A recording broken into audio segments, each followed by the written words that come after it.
All right. Get my cans going here. All right. We are working our way towards live.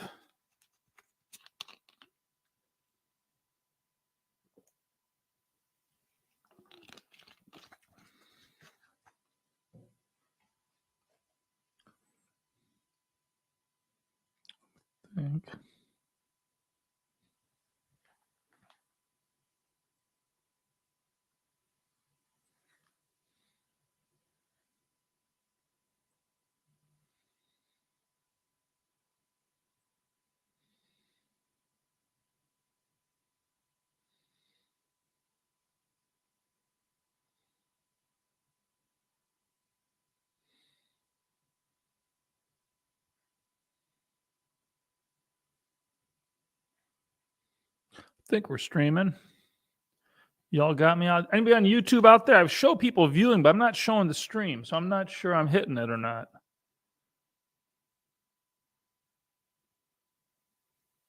I think everyone's doing pretty well today. Hey, Kevin, are you on YouTube? It looks like you are. I'm not showing my stream is hitting YouTube. I think it is, though. 'Tis strange.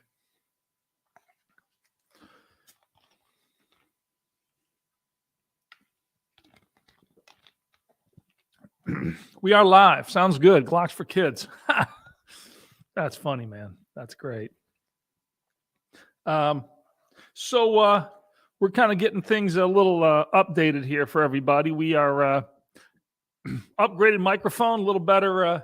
We're still working out the audio video side of building the studio out, and that's kind of coming together here. I've been traveling a lot lately, and what you don't see is just outside of this image is there's boxes of shit and wires and crap everywhere because we kind of threw this together pretty quick. But ultimately, it will be it's going to be a pretty slick setup, I think. We turned the conference room into a video studio because as a remote company, we don't use it much anymore for conferences. So what's going on in the world? Interesting things happening. I just got back. I was in Las Vegas last week out building the set for the John Bartolo show. If you haven't checked out his show, I'll put it in the notes down here. Or Kevin, if you want to throw it up. He does a podcast. It streams on the YouTube Live, then it's on podcast things all over the place. And it's growing very quickly in popularity. We're now a sponsor of the show, and I was out building the studio. We did an episode, very good episode, some good information in there. And I got back, end of last week, really late. Now I'm headed back out to Vegas again on Monday for SHOT Show. It'll be interesting to see how the show goes. SIG pulled out a while ago. They had the biggest booth in SHOT. You've got Safari Land. Benelli is out. There's a couple of the big gun distributors that I think have pulled. So it'll be interesting to see what that floor looks like. There's no way they have time to adjust things. And trade shows hate to have empty booths. It just looks bad. But yeah, it'll be interesting. I'm going to try to get some video when I'm out there. The mission for me when I'm out there, I'm interviewing, looking at companies.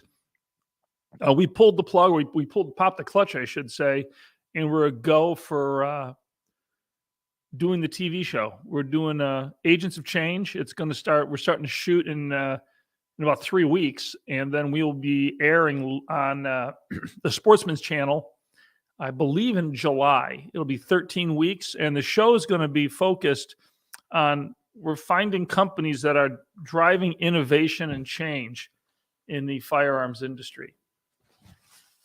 So there's a lot of neat companies out there. We're going to spend some time with SIG.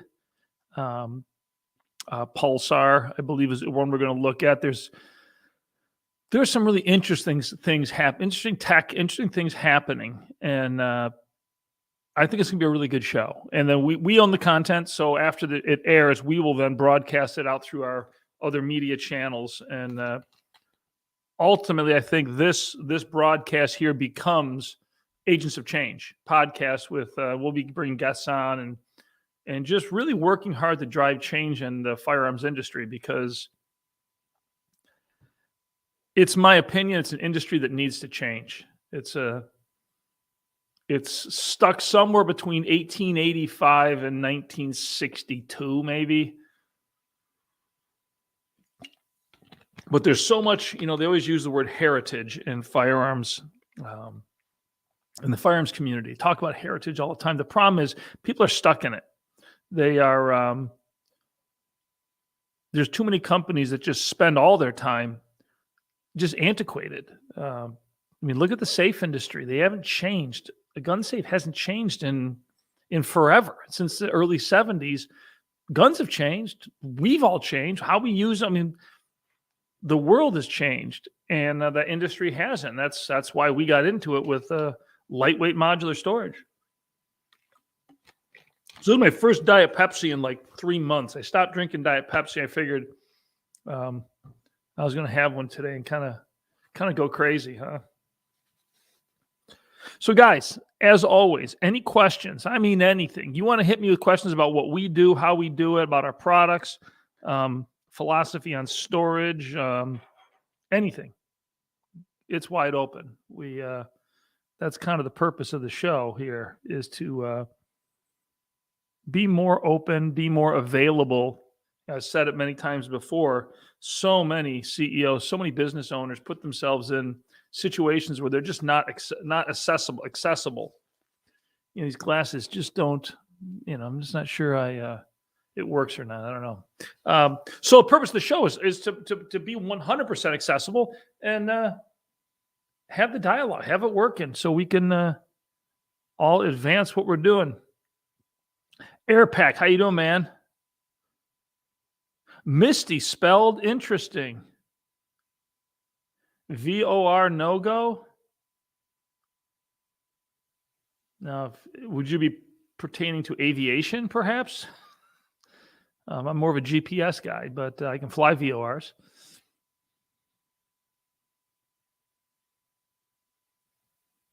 I'm just reading. What's that guitar AR? That was on a, in a previous life. I started my life out of high school as a professional guitar player, for those who don't know, and played in bands for quite a few years. Ended up living in Hollywood playing, and so that's kind of my background. I was a heavy metal guitarist. I've also played in like a jazz band, swing band, various things over the years. But I saw that was in a music store, local store that I know. It's a small shop. Guy's a very good guy, great guitar tech. And it'd been sitting there for years. And I walked in one day and I said, "What's it going to take to put that in my gun room?" And he started laughing, and it was a modest price. So we got it. I guess my head's kind of blocking it, isn't it?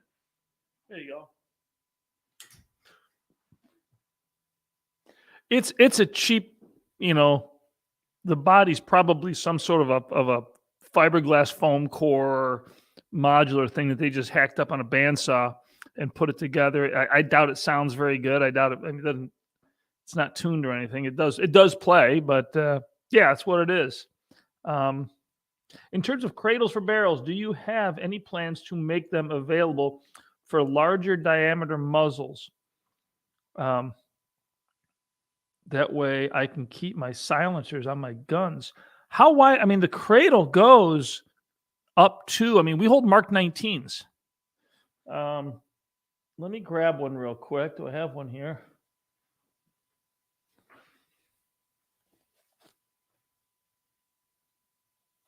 I'm looking on the side of the wall if I've got a cradle.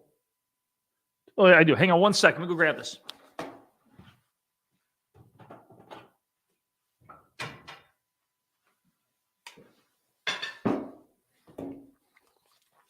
All right, so game plan, cradles. I'm going to talk a little bit about this.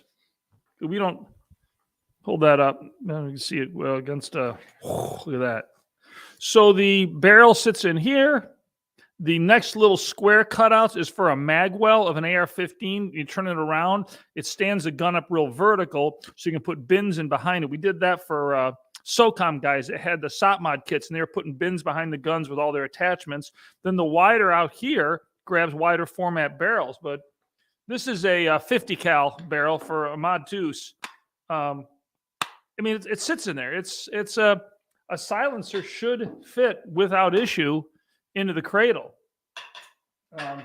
Even the snap grip, the new snap grip cradles, we make that with two sizes. One holds a regular rifle. We do have a snap grip, I believe, for a larger format barrels that we did for the Marine Corps. So the suppressor should fit. You can also drop the cradle down lower so you're holding the rifle at the foregrip, or just bring it down so you're not, do I have one here? Not easily grabbable, but it should fit. Larger diameter snaps. I think we do. It's not typically a civilian product, but in our Marine Corps, we developed a snap grip that would grab. It was a wider format, might have been 50 cal barrels. You can take the snap grip that's on there and actually take it off and just bend it out a little bit to give it a little more width so the thing snaps in easier. That is possible to do. Send an email to support@secureatactical.com. Reference me in this conversation. I'll get it over to Steven, our tech wizard, and we can hook you up with a couple of the wire pieces, I'm sure, for wider formats. We can make that happen. Steven, the Viking, our tech Viking, he's on a car right now heading up into the Adirondacks for what we all would call a Viking getaway weekend. He's going camping with a bunch of buds, but it's supposed to be, I think we're going to be pushing 20 below tomorrow. So, I mean, he's a hardcore guy, but I've camped at 0, at 9, and those temperatures back in my outdoor climbing, hiking days. But getting down 20 below is pretty damn cold. So what else have we got going on? Do you have any thought of making a smaller Agile safe? We do, and it's something that we've talked about. It's interesting when you get into those smaller sizes. Is it worth doing the knockdown technology? The knockdown part of it, as you get smaller, gets kind of complex and kind of expensive to make. So we are looking at possibly just making a small safe that's same size as the Agiles that'll sit in between them or on top. That'd be more of a handgun ammunition storage. If you're doing a lot of ammo, we're going to want something vented. We got to look at. We're looking at that. It is on the drawing board with handgun storage. We've got another fast access AR-15 safe specific coming out later this year. Ron's going to freak, so I said later this year. And there's several other smaller products that are in the works. So it is there. We don't have the bandwidth. We're not a big company. It takes a lot of time, a lot of effort to get these products developed. But we are growing. We are building out several marketing positions right now. We're logistics and shipping position we're hiring for. The company's growing like crazy, and things are going good on those fronts. What is the next big goal for your business? That's a fun question, isn't it?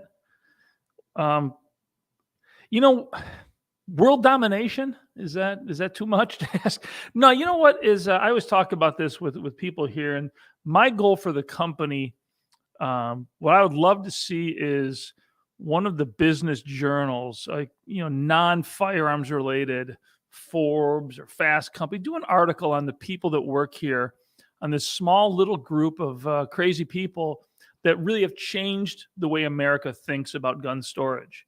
We came out of the military. That was our only world. But that's what we did, was military armories. And it's very different than civilian. And we never even thought about civilian markets. Never even occurred to me to even deal with it until sequestration hit and the government mandated, those forced cutbacks. We almost went out of business. And it was at that point that company went down to probably 4 people. I sold off most everything I owned just to keep the doors open. and realized we had to do it differently. That's when we said, let's look at retail. Well, the military space is somewhere between 12 and 17 million dollars a year in business. The consumer space is 700 million. So why we didn't think about that sooner, I don't know. But our goal right now, and we view ourselves as the Model T Ford, and gun safes are horse and buggies. And we're the new guy with a whole new way of doing it. And the whole gun safe industry is, they're all doing the exact same thing. They've been doing it for 35, 40 years. It doesn't work very good. In fact, later on today, I'm going to talk about corrosion and gun safes. What they're doing really isn't designed for guns. They design safes to look good empty so they can move metal. But our big goal is to actually change the way America thinks about firearm storage. And we're hoping we reach a tipping point where all of a sudden one day, everybody's waking up saying, wow, yeah, no, you don't use safes. Those things are horrible. Because I think people will be better prepared. Their guns will be in better condition, faster, lighter, secure. It's just a better way to do it. Going back to the Model T Ford and the horse and buggy, a lot of people don't realize, it's not taught that much, the change in America, how quickly it happened. The Model T came out, and when it first came out, most people were, it smelled, it's loud, it's going to break down. They didn't get it. And in 9 years after the first one came out, New York and Chicago banned horses. That's how fast the popularity grew. And that's at a time when information moved incredibly slow. The time for messaging like that to move across the country is months and months. Yet in just 9 years, horses were being banned. That's an amazing change. And we're looking at that now. We're grinding away, trying to get market share, trying to grow our brand, grow the business. And there's a point, though, if you read like the Law of Diffusion of Innovation, or the Diffusion of Innovation was a book written back in the late 50s, talks about new technology and how people move into it. And right now we're selling to mostly early adopters. The people who like new things, they seek out new things, they like to have the best, they like to be innovative, they like to be ahead of the curve. Mass market, when new things come out, tends to look back and go, it's kind of cool, but I'm not sure yet. When the iPhone came out, I did not rush out and buy one. It was new. It was great. We talked about it. I kind of said, I'm going to see what happens with this. And it wasn't until probably iPhone 5 or 6 came out before I jumped in. And so in the case of the iPhone, I was a early majority market. I was not in many things, I am an innovative buyer. I'm a early adopter buyer in a lot of things, but in a lot of technology, I'm not. But that's the reality of the world. That's how we all think. We're all wired differently. So once we get to that about 9 to 11% market penetration, that's when mass market comes in, and this place just takes off, and the world becomes a better place, I think. I saw a reference. I want to get back to it. I'm scrolling here. Pinky in the Brain. Holy cow! I haven't seen a reference to that in a long, long time. That's good old school kids TV. Master, my evil plot to take over the world. That's really funny.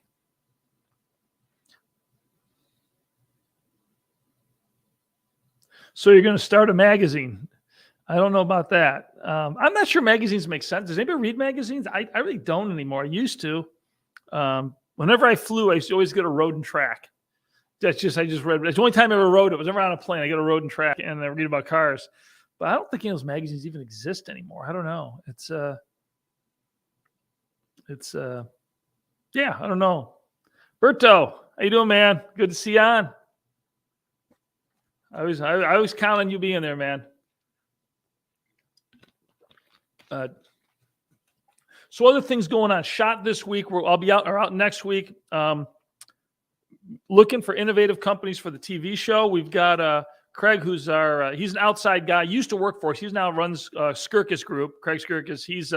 He reps us into a lot of military groups. He's going to be out there, and he's got my dance card pretty full with a lot of meetings and various events to go to. And at home with COVID, Berto, you got a lot. Yeah, you know what? Take care of yourself on that one. That's a pain in the ass. We've had several people get it. We haven't had a mass. I mean, the company runs remote, but we haven't had a big mass issue with it.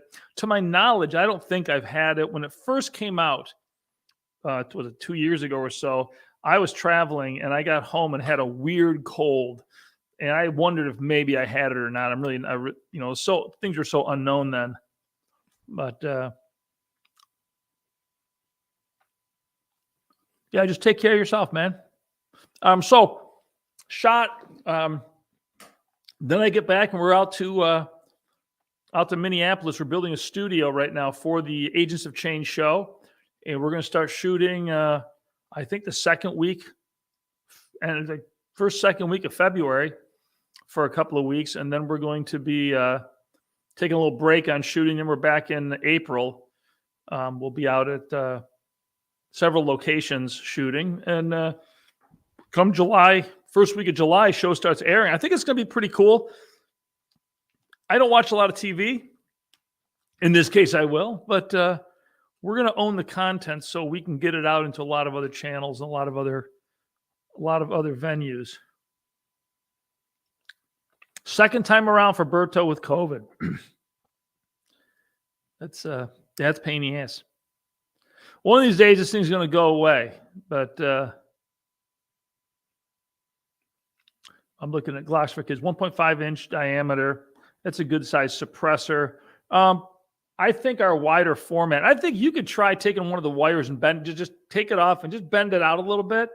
See if it works. If you totally screw it up, let me know. We'll send you another one. But I think you could probably do that and get away with it. Send an email. We'll have Steven deal with that. I'm just kind of going through questions, making sure I don't miss anything. If I miss a question, because the things scroll by pretty quick sometimes, just let me know, and I'll come right back, I'll get to it.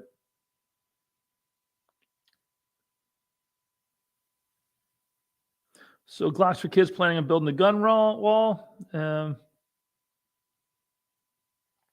Using the safe as a decoy, it's pretty interesting. I had several conversations this last week with people that were doing that. And what's interesting is I was at a John Bartolo show. We did the show, and on the table, he's got a podcast studio pretty dialed in. But he's got this huge pile of cash, like 80 grand worth of cash. And it looks good. It's prop money. But on a camera at a bit of a distance, it looks very real. And I was talking about it, saying, you really want to secure your house. Take a duffel bag, just put it in the closet or put it in the hallway full of this cash. If somebody breaks into the house and sees that, they're going to grab it and run. They're going to be out of the house so fast, they're never going to take anything of real value. By the time they realize that the money's no good, they'll be long gone. But, when you look at security, it's really not about who can make the thickest steel door. It really is about a broader, smarter approach of, deception is something to do with it. Secrecy, the greatest security is people not knowing what you have. But deception is not bad either. Setting up something that's easy to steal, worth nothing, so they don't look for something of valuable.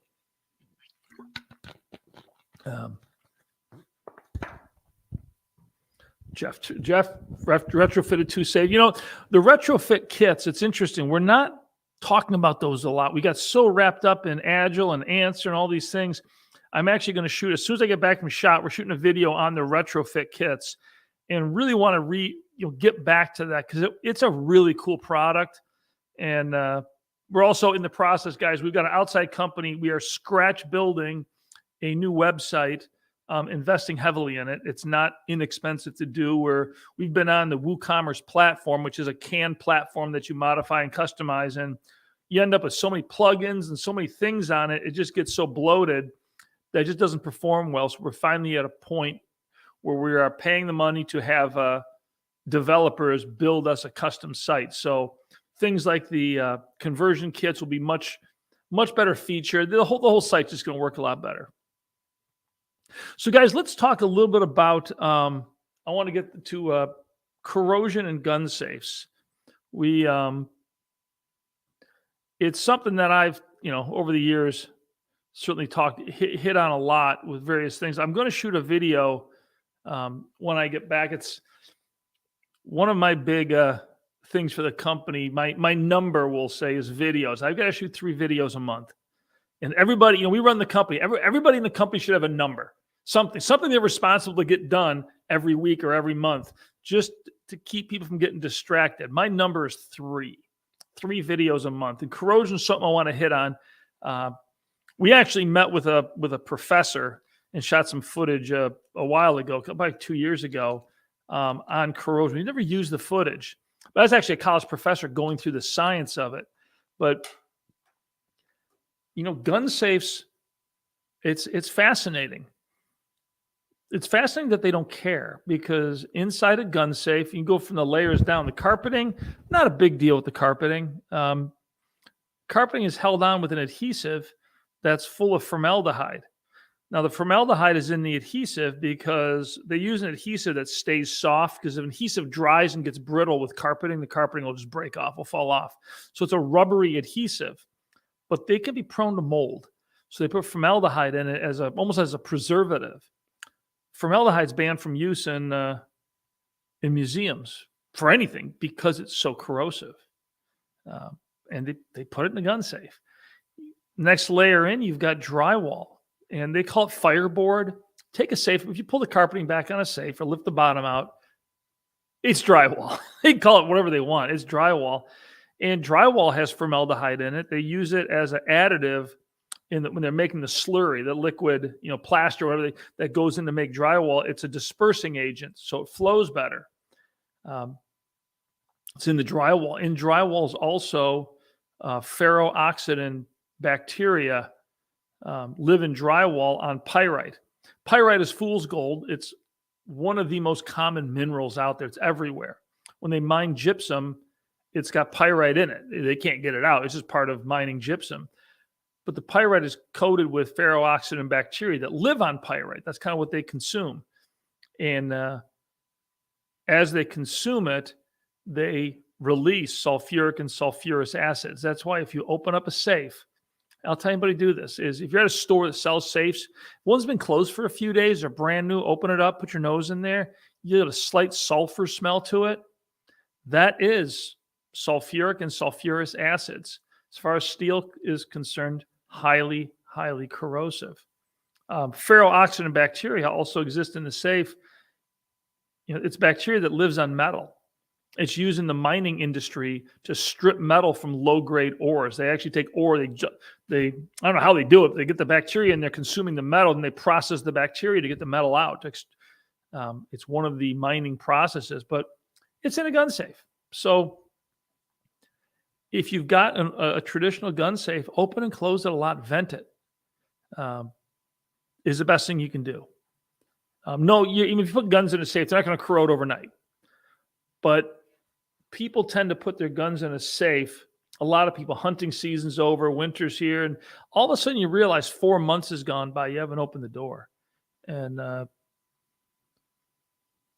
that's when issues can occur. In fact, I was shooting a video for the NRA Freedom Friday. We were part of that show about 3 years ago, and one of my producers, we had a bunch of guns that people brought guns into the set so we could use them for the shoot. He had a nice, over-under shotgun, and it had been in his safe. He goes, I haven't pulled this thing out in years. We cracked it open, and sure enough, the inside of it was just coated with it was real thin, but it was all tan and brown. And he's like, oh my God. And he was shocked. But again, he had been in his safe unopened safe for probably 2 years.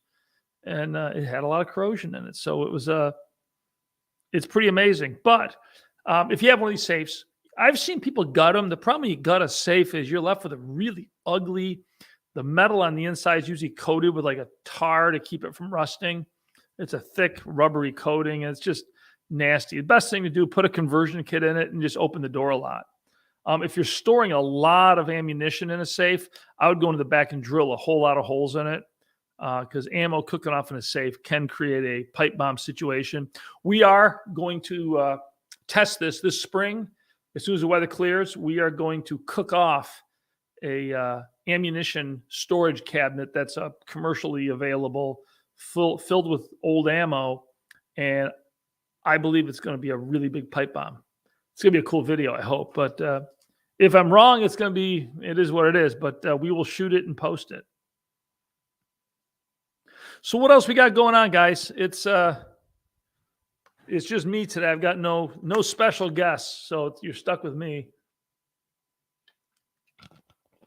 And any subject you want to talk about, just let me know. We can hit it. Midterms are going to be coming up this year, and that's going to be interesting. It's going to be I don't know. I don't watch cable TV much, cable news, and all those. That's all going to be a pissing match of just crazy, crazy stuff. But I was talking to, what's up with the lights? I don't know. What's going on with the lights? Wait, hang on.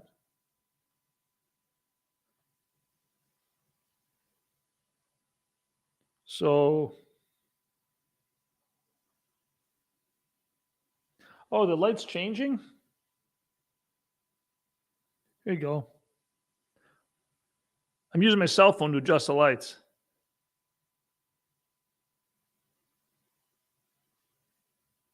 Who do I hope to see at the show?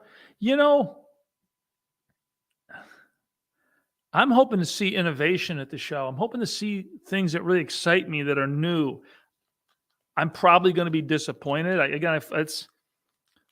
You go to these shows, you walk around, and there's like all these companies, do we need another company making AR-15 uppers? I don't think there's nothing new there. Do we need another trigger? I mean, there's some really good triggers out there. Do we need another one? I don't know. I'm going to be looking at just looking for really innovative products, innovative things. As far as people out the show, I've got all my regulars, people I run into, haven't seen in a long time. I'll probably stop out at John Bartolo's studio, spend some time with him. Again, check out the show, John Bartolo's show. If you've never watched it, it is or listened to it. It's a great podcast. And he's kind of a rising star in the podcast world. We are, shameless plug, we are a sponsor of a show now. We just built a studio, and it's a really, really cool studio. I don't think I can do pictures of it. I wonder if I can. This is interesting. I'm going to see if I can. Is it possible to?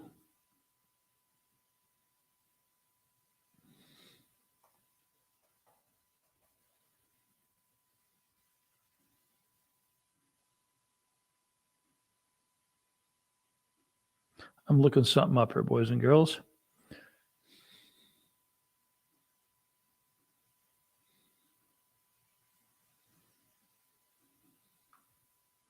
I don't think I can add an image to the show. I'm not sure. I'm not sure how to do that. I got to look into it in StreamYard because I'm sure there's a way I can get an image to show some images. There's some great stuff, great images of what we did with the studio, and it came out really, really well. But I guess I'm not able to do that. So we will. It's more about products, about people getting back to the original question, and that's kind of what I hope to do. Now, getting back to, we're talking about the midterm elections. There's something interesting happening that nobody's talking about this. And John and I spoke about it for a while. The baby boomer group, the early baby boomers, they don't appear to want to give up power. They don't want to pass on the baton. They don't want to hand the reins over. We have the oldest government in the history of the world probably right now. If you look at your Pelosi, your Schumer, they're all in their 80s, upper 80s, some of them. And it's amazing that none of them want to step down and allow somebody else younger. And I think in the case of, I don't always go into crazy politics, I think the DNC, the Democrat, I think they're driving off a cliff because they've got their leadership structure is all in their 80s. Then the outside money that funds them, the George Soroses of the world, those people, they're all in their 80s and 90s. These people are all going to be gone just because of time. And what they failed to do is train or bring up their replacements. because you jump from these people down to the squad in that group, and they're all in their 30s.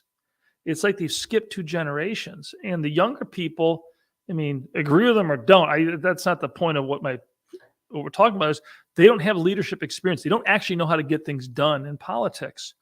And in business, we always talk about, is everybody should always train their replacement. In this company, you're training the people below you so somebody can slot into your position. As a company grows, people move up, people progress. You always need to make sure you've got people trained and ready to backfill. Sometimes people leave an organization for various reasons. You want to make sure somebody else can step into that spot. And it's an important part of a healthy company. Well, the same thing applies to politics. In the case of the Democrats, I don't see that they've done it. It looks like, the Republicans have your Jim Jordans, and you've got those guys that are your late 40s, mid 50s guys who seem to be at least getting some microphone time now and then. I'm not big in either one of the parties myself, but I just see this. Nobody's talking about it, but I think that there's going to be a big turmoil within that group as all these old people basically just die off or become so old they can't do their job anymore, and it forces them to pass it on. I mean, term limits would solve this problem. I'd love to see it. Will we ever get it? I don't know. These people don't want to vote for anything that would remove them from power.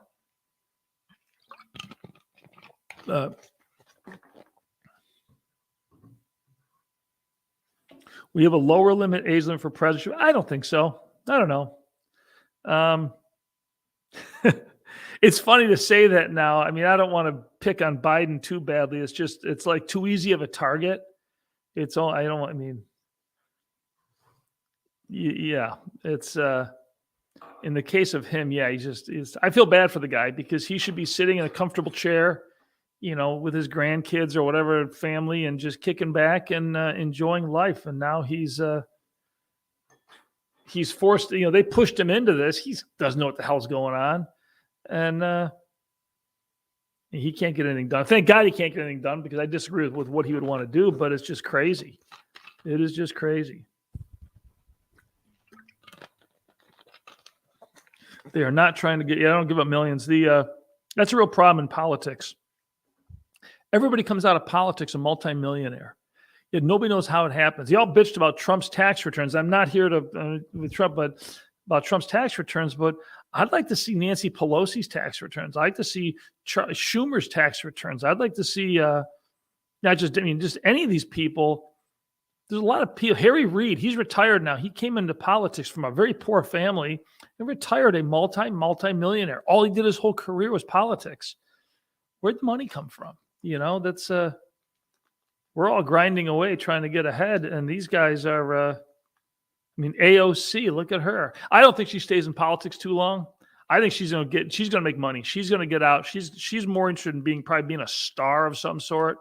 So you may find that she ends up doing other things, but I don't know. We'll see on that one. All right, guys. Any other questions? Any other concerns, thoughts, or anything? I think we're going to wrap this show up here. We're a little early, but I think there's a point where you talked about enough stuff long enough, and I'm going to listen to myself for so long.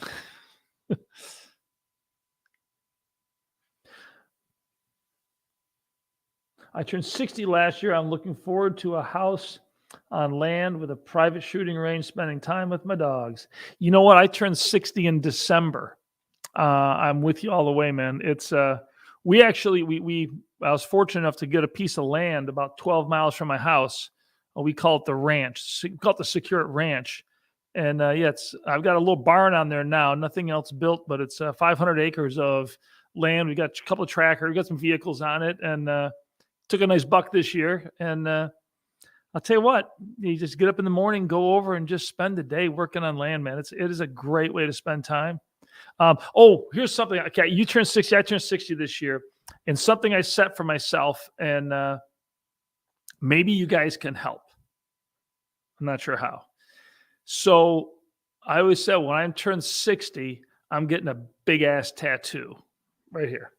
I haven't got it yet because I'm not sure what to get, but I need to get that done. So I'm looking for ideas for big, and the reason behind this is kind of two-part maybe, but when I was a kid growing up, my mom always said, never get a tattoo. I said, why not? She goes, well, and she'd come up with a reason. Well, when you're 60, it'll look awful. And she always said, I'll never get a tattoo. When you're 60, it'll look awful. Because way back when guys in the military would have like, an anchor or a mom, and they're 60 years old. And it's just kind of all faded and nasty. So I figured I'm turning 60. I'll get a tattoo and I'll walk over to her house and say, Ma, look, I'm 60. And it looks freaking great. And just to get a reaction out of her. So that's my plan. I think it's pretty well thought out. And also, you know what?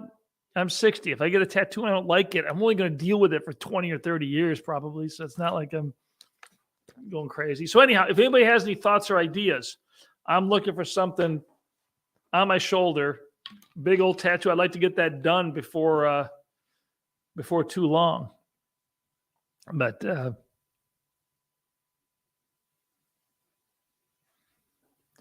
Unit Crest and Special, that's a good, I do not have that ability to do that. But good for you, man. Appreciate your service. And where were you? Type in this. Where were you? Where were you stationed?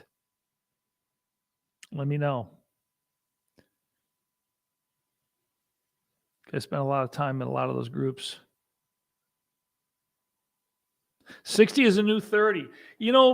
Us 60-year-olds always say that. And I wish, I kind of hope it is, but I jump off a loading dock now. It's not like when I jumped off a loading dock when I was younger. I can do it, but it's definitely a different path.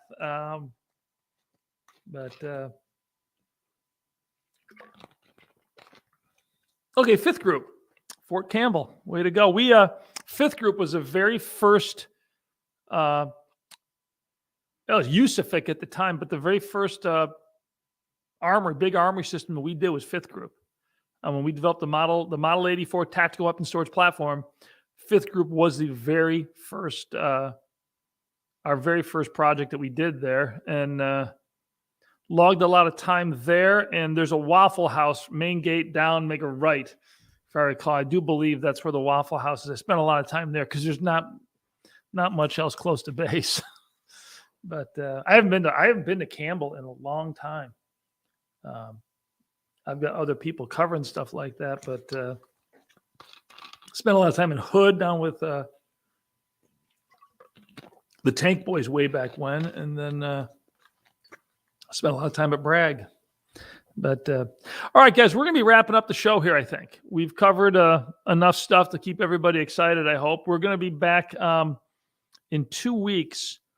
We're going to have the studio done, and the plan is to have. I got dual cameras here. I'm not really the color balance isn't right. This one will be shooting on. Will be set up for having a guest, so we're going to get this thing put together. I think it's going to come out really nice.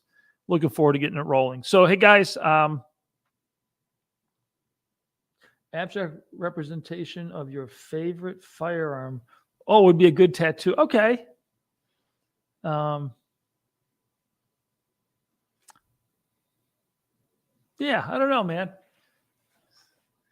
I get something that's old. Yeah, I'll figure it out. My daughter's got several pretty badass tattoos. I'm gonna get her help on it as well.